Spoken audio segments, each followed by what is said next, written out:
प्रमाण করে দেখিয়েছেন যে এখন মিয়াবাইর যুগ নয়, এখন বিজেপির কার্যকর্তার যুগ, সনাতনী হিন্দু জাতির।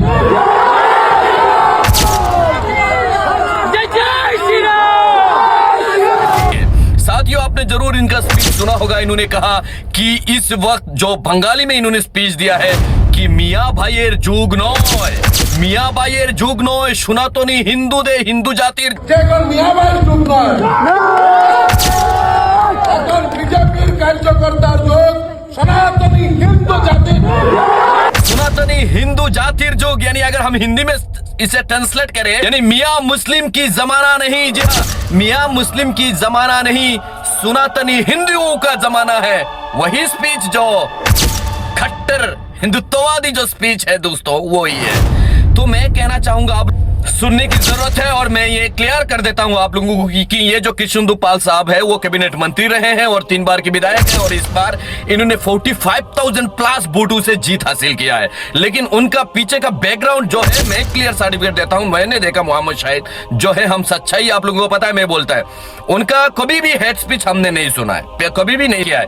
लेकिन पहली बार, यस जी हाँ पहली बार इन्होंने वो स्पीच दिया है मियाँ भाइयर जुग नय, सनातनी हिंदू देर जुग, मतलब सनातनी हिंदुओं का पावर चलेगा वहां पर। ऐसा कहने से कृष्णेंदु पाल सार जी के साथ जितने भी मुस्लिम लोगों ने वोट दिया और कहीं सारे मैंने सुना देखा आसिमगंज के ये पाथरकंदी के बहुत सारे मुस्लिम युवा लड़के लोग भी कृष्णेंदु पाल सार का साथ देने वाले। अब उनका जो दोस्त लोग है वो लोग क्या कहेंगे फिर?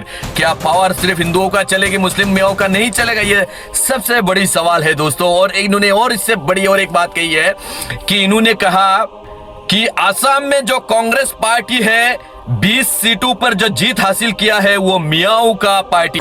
আজকের দিনে এটা প্রমাণ হয়েছে যে कांग्रेस একটা মিয়ার দল। ये मियाओं का जीत हुई है, मुस्लिमों का जीत हुई है ये कहा। तो मैं कृष्णेंदु पाल सर आदरणीय उनको मैं ये याद दिला देता हूं कि आसाम के चीफ मिनिस्टर हिमंत बिश्व शर्मा जी ने 45 इयर्स जो कांग्रेस पर राज किया है, तो कहीं ना कहीं वो भी मियाँ मुसलमानों का नेता भी था और मियाओं का पार्टी भी रहा कांग्रेस 45 इयर्स भी। तो इससे जाहिर होता है मेरा वीडियो का मकसद यह है कि हमें जोड़ना है, तोड़ना नहीं। तोड़ने का काम ऐसे कुछ लीडर करते हैं, ये आरोप में कातेई कृष्णेंदु पाल सार जी के ऊपर मैं नहीं लगा रहा हूं क्योंकि उनका हेड स्पीच मैंने सोशल मीडिया मैंने उनको फॉलो करके भी रखा है, कभी आज तक उनकी स्पीच हेड स्पीच मैंने नहीं सुना है। लेकिन ये पहली बार जो पाथरकंदी के ही आसिमगंज के ही यानी वो जो वहां के जितने भी वोटर्स हैं उनका दिल पर चोट पहुंचाने का काम आदरणीय कृष्णेंदु पाल सार जी ने किया है। वो सिर्फ विधायक नहीं, 3 बार की विधायक है, ऊपर से कैबिनेट मंत्री है।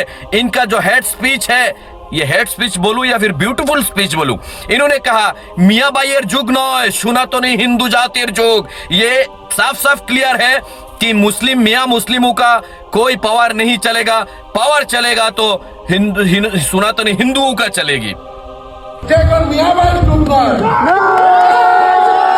এখন বিজেপির কার্যকর্তার যুগ, সনাতনী হিন্দু জাতির।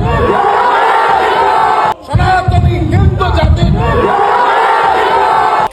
एक कैबिनेट मंत्री ये सबसे बिग ब्रेकिंग अपडेट के साथ मोहम्मद शाहिद का ये सवाल है, एक कैबिनेट मंत्री ऐसा कैसे कह सकता है? मेरा कहना यह है आप कैबिनेट मंत्री है, सिर्फ अभी आप दिल्ली केंद्र पर भी जाना चाहिए, जाके वो करना चाहिए जो आप तक नहीं कर पाए जो लोगों ने। मेरा कहना यह है, मैं दुआ करता हूं आप और भी आगे बढ़िए, लेकिन प्लीज एक हिंदुस्तानी सिटीजन होने के नाते कृष्णेंदु पाल सर जी को मैं रिक्वेस्ट करूंगा इस तरह के हेड स्पीच से दूर रहिए और आप हमेशा पाथरकंदी का कैबिनेट मंत्री या फिर अपना विधायक एमएलए बनते रहिए तब तक जब तक आपका उम्र खत्म नहीं हो जाती। दुआ करते आप रहिए, लेकिन प्लीज कम से कम इस तरह की हेट स्पीच से दूर रहिए, बहुत दूर रहिए। कभी मैंने नहीं सुना, लेकिन मेरा हक बनता है, मेरा हक बनता है, ये बोलने का अधिकार हमें है। वो इसलिए कि आपने जो हेड स्पीच दिया है कि मियाँ भाईदेर जुग नय सनातनी हिंदूदेर जुग, इस तरह की जो हेड स्पीच है ये बहुत खतरनाक है, ये बहुत डेंजरस है। इससे क्या हो सकता है, हमारे सनातनी, मेरे क्लास फ्रेंड या फिर जितने भी लोग हैं वहाँ के हिंदू, वो लोग कहीं ना कहीं भेदभाव कर सकते हैं। इससे हमारा माहौल खराब हो सकती है। इसलिए ये चेतावनी इस वीडियो के माध्यम से किया जाता है कि हमारे बीजेपी पार्टी का जितने भी बड़े बड़े लीडर है या जो भी है, रेस्पेक्ट के साथ मोहम्मद शाहिद कहता है कि इस तरह की हेड स्पीच से सुधरने की जरूरत है। क्यों? बूट अगर कोई मुस्लिम या मियां मुस्लिम दे या ना दे, जीतने के बाद क्या हो जाता है, वो हमारा प्रजा हो जाता है, उस एरिया का हम है, तो वो हम उनके साथ मिलजुल के उस वहां पर, मैंने देखा है आज तक कि जो कुछ भी आपने किया वाकई काबिल तारीफ है, इससे कोई गुंजाइश नहीं है। और एक चीज मैं इस वीडियो में मैं चैलेंज करता हूं कि कृष्णेंदु पालसार जी सिर्फ कैबिनेट मंत्री नहीं, केंद्र पर भी जाना चाहिए, जाके वो काम करना बाकी है जो मेरा जिंदगी का एक सपना है, एक मकसद है। जिस तरह नरेंद्र मोदी ने 370 एक्ट को कश्मीर का हटाया, ठीक उसी तरह नागालैंड, मेघालय, मिजोरम, मणिपुर का जितने भी एक्ट है वो भी हटानी चाहिए। आसाम के सिटीजन नागालैंड, मेघालय, मिजोरम, मणिपुर पर वहां जाके काम करते, हर सालाना 7 से 8 हजार 10 हजार वहां की गवर्नमेंट को देते हैं। हिंदुस्तान है तो फिर भेदभाव क्यों, अलग क्यों? ये एक्ट जो है उसे रिजेक्ट करने की हम मांग करते हैं कृष्णेंदु पालसार जी। इसलिए आपको आगे और भी बहुत आगे बढ़ना है, लेकिन मेहरबानी करके आप जिस समाज से, जिस रिलीजन से रखते हो, वहां का हिंदू मुस्लिम बरसों से इतिहास गवाह है, एक साथ आज से मैंने देखा कि आज तक भी आसाम की सरजमीन पर कहीं दंगा ना कहीं फसाद हुआ, और ये कभी हम चाहते भी नहीं। लेकिन आपके हेड स्पीच को सुधारने की जरूरत है। ये मैं मतलब बड़ा प्यार और मोहब्बत से कह रहे हैं कि आसाम के सिटीजन हिंदू मुस्लिम सब एक मिल के बरसों से रह के आ रहे हैं। एक है आसाम के चीफ मिनिस्टर हिमंत बिश्व शर्मा जी, जो है कि विकास के साथ, जो मैं पहले भी बोला था कि कोई मेहमान घर में आते हैं, पेट भर के खिलाते हैं और फिर उसे बोलते हैं, लात मार के भगा देते हैं। ये मेहमानदारी के, बेगैरती के, इंसानियत की बेइंसाफी हुआ है। ठीक उसी तरह जैसे हिमंत बिश्व शर्मा जी ने कुछ हेड स्पीच है, आप कहीं ना कहीं उस रास्ते पे जा रहे हैं, लेकिन कहीं ना कहीं ये हम लोग को जुड़ने से तोड़ने वाली बात हो रही है। इसलिए जुड़ने की बात कीजिए, और आप हमेशा तरक्की और जिस तरह आप काम कर रहे हैं उसे वाकई इस काम के ऊपर मैं सलाम पेश करता हूं। जय हिंद, जय हिंदुस्तान।